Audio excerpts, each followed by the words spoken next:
ప్రతి ఒక్కరూ ట్రాఫిక్ నియమాలు పాటిస్తూ వాహనాలు నడపాలని వరంగల్ ట్రాఫిక్ సీఐ రామకృష్ణ అన్నారు.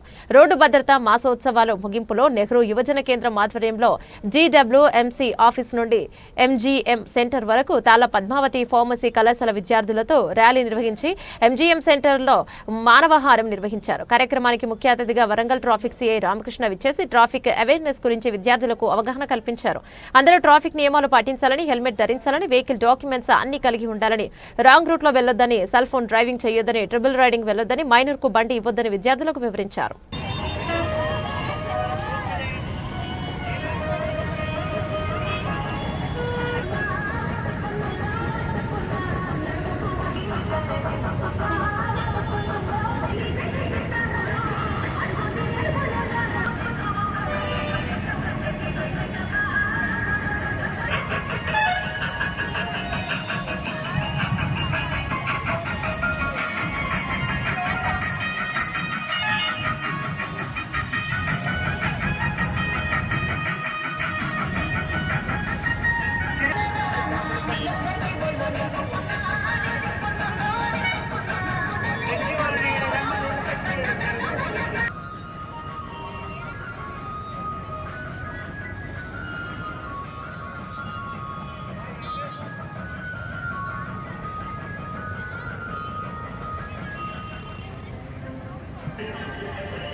జాతీయ రోడ్డు భద్రతా మాసోత్సవం సందర్భంగా ఈరోజు మన తాళ్ల పద్మావతి ఫార్మసీ కాలేజ్ ప్రిన్సిపల్ గారు మరియు ఎన్వైకే దేవిలాల్ గారు వీళ్ళ ఆధ్వర్యంలో మన ట్రాఫిక్ అవేర్నెస్ ప్రోగ్రాం నిర్వహించడం జరిగింది.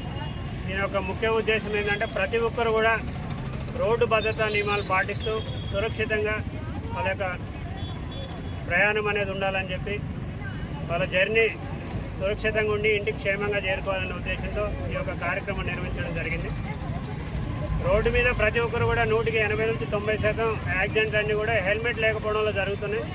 అంటే ప్రతి ఒక్కరు కూడా టూ వీలర్ నడిపే వాళ్ళు హెల్మెట్ ధరించాలి, లైసెన్స్ ఉంటేనే వాహనాలు నడపాలి, తాగి ఎట్టి పరిస్థితుల్లో కూడా వాహనం నడపకూడదు.